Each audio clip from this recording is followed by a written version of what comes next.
사랑하는 성도 여러분, 성경 묵상 시간입니다. 오늘은 민수기 22장과 23장까지이고 기도문으로 시편 53편을 함께 읽게 됩니다.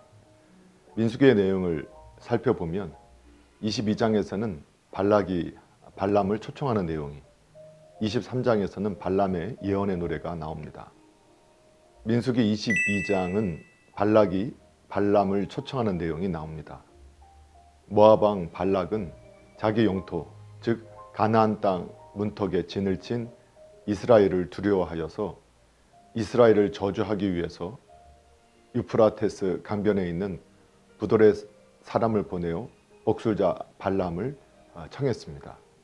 발람은 하나님의 뜻을 거역하다 나귀의 도움으로 죽음을 면하고 하나님의 뜻만 전할 것을 다짐하고 발락을 만나게 됩니다.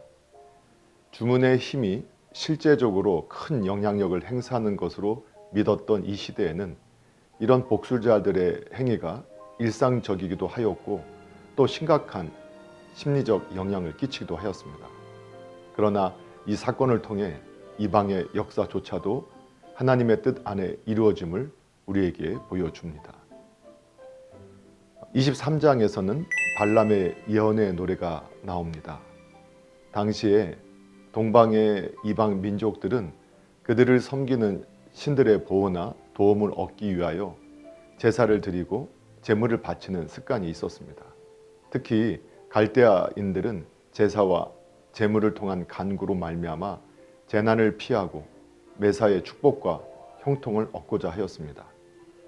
발람도 여기에서 자기의 고향인 메소포타미아의 풍습대로 단을 쌓고 제사를 드림으로써 하나님의 동의와 협조를 구하고자 하였습니다. 당시 사람들은 그들이 섬기는 신들은 큰 능력을 갖고 있다고 믿었습니다. 그러나 우상들은 역사에 대한 전망, 윤리의식은 전혀 같지 않고 바쳐지는 제물에 따라 움직이고 조종당하는 신들이었습니다. 그러나 하나님은 이런 피조물들의 뇌물에 가까운 제물에 헛되이 마음을 두시는 분이 아니라 주권적인 섭리를 가지고 이 역사 속에서 행동하시는 분이십니다.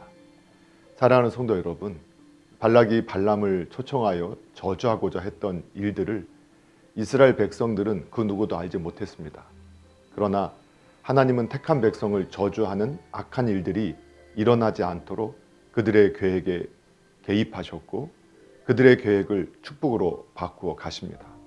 이처럼 오늘 우리가 알지 못하는 곳에서 악한 계획과 생각을 가지고 있는 대적들을 우리 하나님이 보고 계시며 그들의 악한 생각과 계획을 깨뜨리시고 우리에게 복을 허락하시는 분이심을 우리는 믿어야 합니다. 오늘도 선하신 하나님을 맛보아하는 복된 믿음의 삶이 되기를 예수님의 이름으로 축복합니다. 할렐루야.